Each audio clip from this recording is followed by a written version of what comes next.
Hello everyone and welcome to CL Aldridge Art, where we go on coloring adventures. If you are just learning to color like I am, then you have come to the right place. I am an artist, I do draw pen and ink, and I only recently started coloring my own work.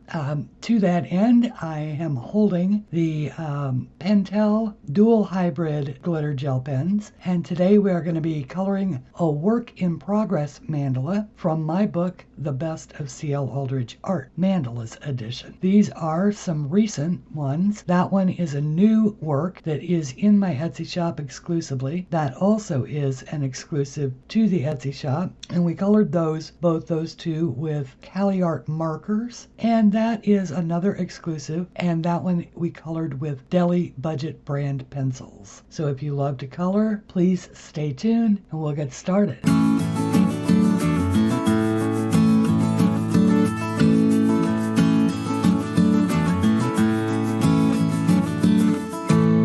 And welcome back. Okay, well, I started out by breaking a pencil, so this is the Sunburst Yellow in the Prismacolor Premier set, and I am just adding a base layer to this flower, and then I'm going to use this pumpkin orange and add some shadows and some shading, just sort of adding some visual interest to the flower petal. It's not very big, and it does not really require a lot of detail. I just wanted to make it, yellow and orange, and yours of course could be any colors that you want. This is more of a technique that I'm showing you here, and the technique will be to use this Tortillion as a blender. If you're unfamiliar with a Tortillion, it is really just a rolled up, very tightly rolled up piece of paper.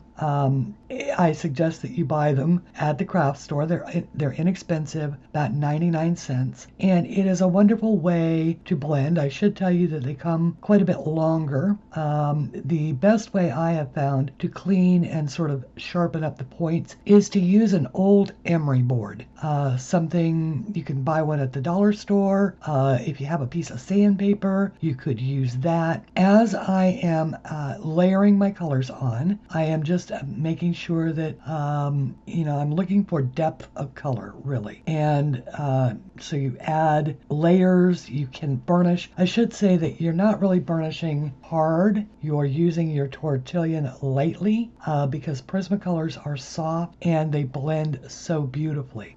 This also, I should say, is creates base paper or Amazon paper that I'm using these Prismacolors on. And as you can see, I get great coverage. So never let that type of thing deter you from buying a book. You simply have to adapt your coloring method to whatever it is that you are coloring, whatever paper it is. So now I'm adding some apple green, a little bit of, I think that was probably Prussian green, and now I'm adding a little dark umber shadow, just to make that center pop and make it look like it's got three-dimensionality. And I'd done the same thing over there, and voila, that yellow flower is done. I had done the others exactly that same way. Now I am using a 3-color blend, and what I did is I picked 3 complementary blues. In this particular case, they were and I have them right here in front of me, the cobalt turquoise, the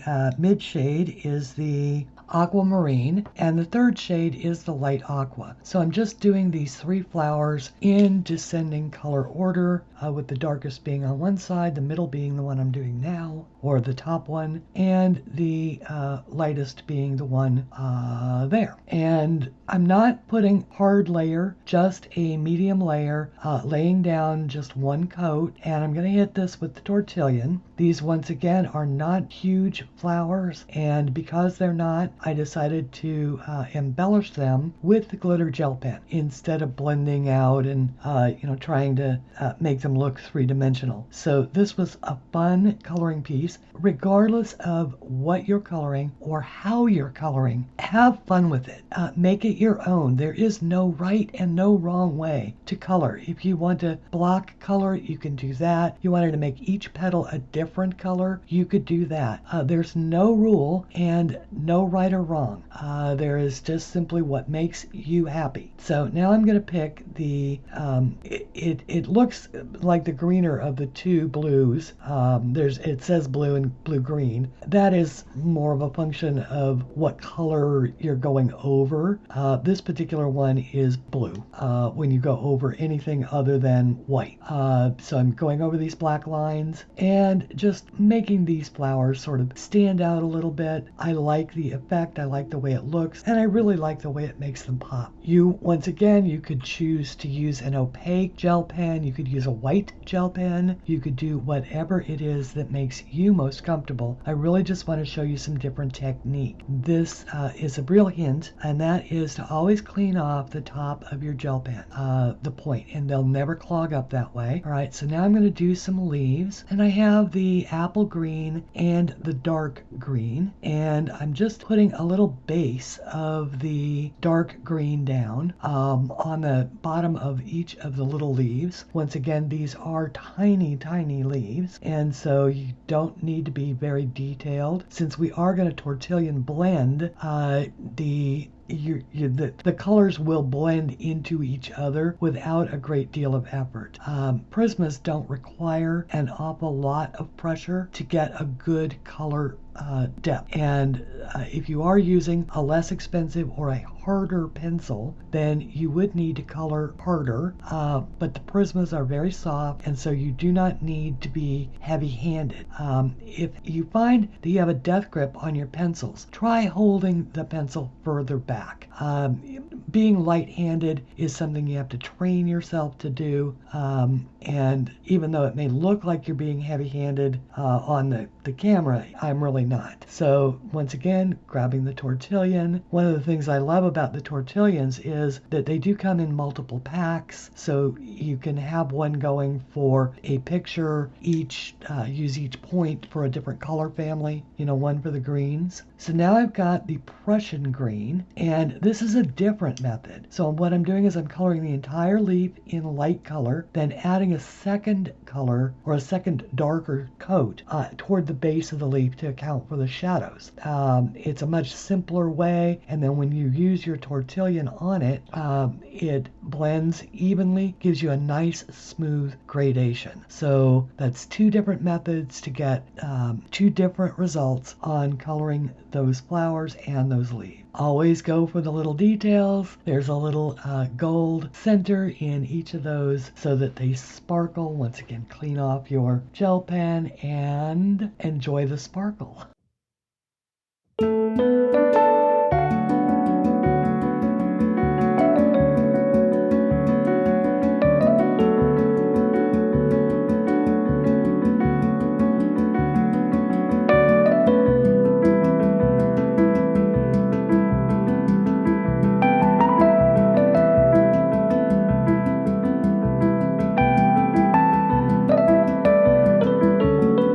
Welcome back. We had a sleeping cat. She often comes and helps me color, and when she approves, she takes a nap right in the middle of my page, especially if I've gotten up from my desk to do something simple like get a cup of coffee. Okay, so now I am doing these pink flames, and the colors that I've selected for it are the pomegranate, the pink, and the hot pink. Now, technically, the pink is a bit more of an orangey pink than a red pink, but it works in this application. So once again, taking the Tortillion to it to just softly blend those colors together, give it a nice gradient. And then I'm going to add some more of the gel pen, the same color that I used in the blue flowers, and just add a bit of a center there. And that's what I've done all the way around.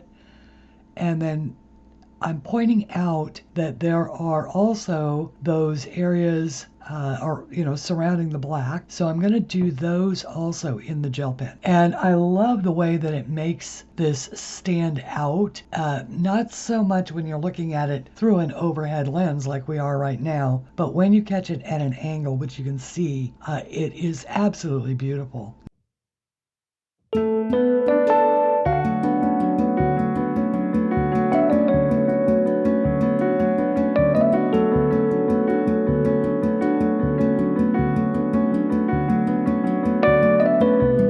I'm going to do these leaves exactly the same way that I did the ones under the yellow flowers. So the darker green, then the chartreuse green, and then a Tortillion blend. And there is a lot of green ultimately in this outside area, but I did that because I wanted to preserve the pops that the pink and the yellow flowers give. So now I'm pointing out that I'm not super happy with just leaving those circles there. So I'm adding just a very shallow C into all of them with a micron pen. You could do it with a ballpoint pen if you wanted. You do not have to be afraid of adding your own little things. If there's a line that you want somewhere and it's not there, add it in. You can certainly do that. Now, I will tell you that these I have always thought of them as being palm fronds in my head, but these give me fits as I am coloring it all the way around. This piece is now nearing completion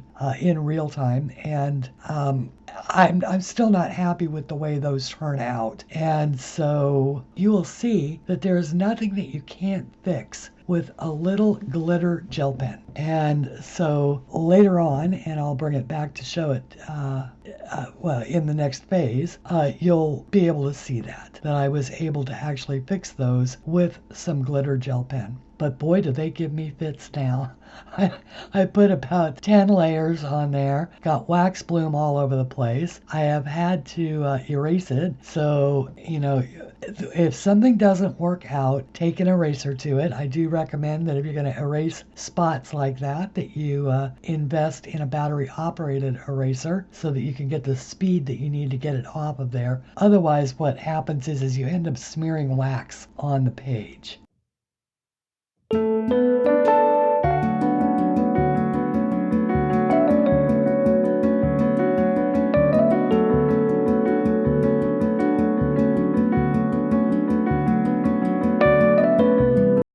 All right, so now I'm going to add a little gel pen just to the centers of these. Now, those were black, but I just want them to stand out a little bit more, and I'll show you the flash of that against the light. It's awfully pretty. So half of what I do when I'm coloring a piece is to just continue on with one particular area until I get it the way that I want it, and then I'll go on and do the rest of the surround or the rest of the objects in the circle. So I usually will start with a V section, like a pie-shaped section. If I'm coloring a mandala, I'll color it all the way out to the end, see what I like about it, what I don't like about it, make any changes that I might need to in the remaining areas. So here I'm using, once again, the dark green and the chartreuse green, which is one of my favorite combinations. I do have to say that Prismacolors are very soft. I am not fond of the way the greens lay down. There are many colors, of course, in the set. Different pigments make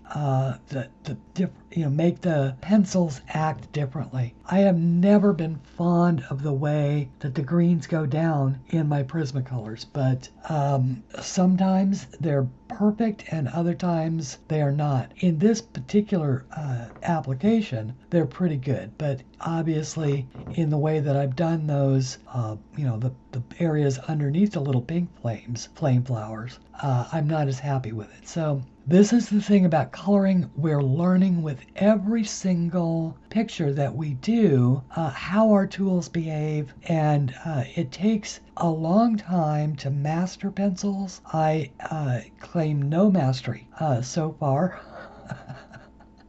I think I'm much better with markers and certainly much better with Inktense. But, this is how we learn. We learn by using our tools. And ultimately, I do like the way that this leaf turns out. And I'm not sure if it's the color blending or if it's the fact that I do add a fair amount of that gold gel pen to it. But wait and see what that looks like. So I'm blending it out with the Tortillion. It's actually, each time I stroke it, it looks a little bit better. I apologize up. I'm a little bit wheezy today. We're having a beautiful sunshiny day. This does mean that while it's clear and cool outside, the trees are already starting to bud out. And it's only early March. Too early for spring. Okay, and I keep adding and layering my colors, and now I will add a little gel pen. And I am always surprised that these lovely Pentels go right on over a heavy layer of wax like that and dry and are absolutely beautiful. So I'm coloring in those little dots just with a little dot of the gold gel pen, and these flow beautifully. It is one of the features of the Pentel dual hybrid glitter gel pens that they flow very nicely, and they're very, very glittery and very, very beautiful. And so you can see how pretty that is.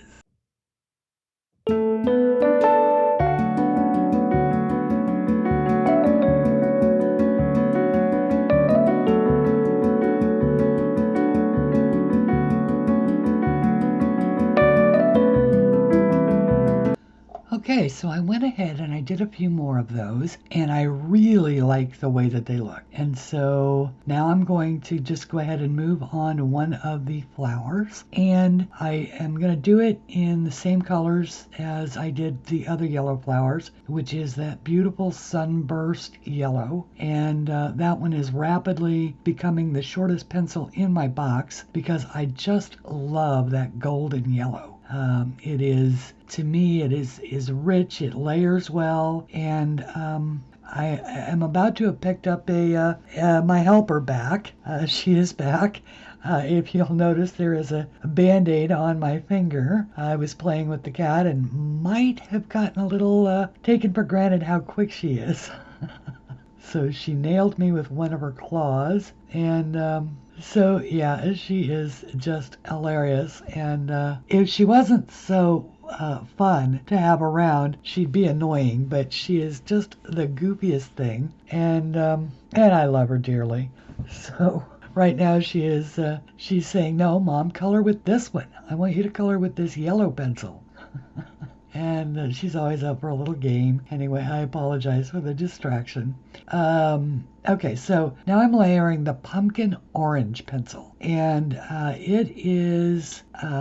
it's the same color that I've used throughout. And I know what it was. I grabbed the wrong pencil. And I'm using it to add some depth of color, not necessarily to stand out, but to blend in and make the yellow look deeper. Oh, she's found that pencil again. In a moment, I'm going to have to move over because she attempts to crawl onto my page. So that's where I grabbed the wrong pencil. There we go. And that's the right one. Isn't coloring with cats fun? I know most of you, or many of you, have cats if you can. And they do seem to enjoy being our little helpers, don't they? And they love anything that rolls around on the desk. Now I've got the Tortillion. Oh, that's it. She decided that she didn't want me to blend yet. So I just blend this color in. And as you see, it doesn't stand out as being a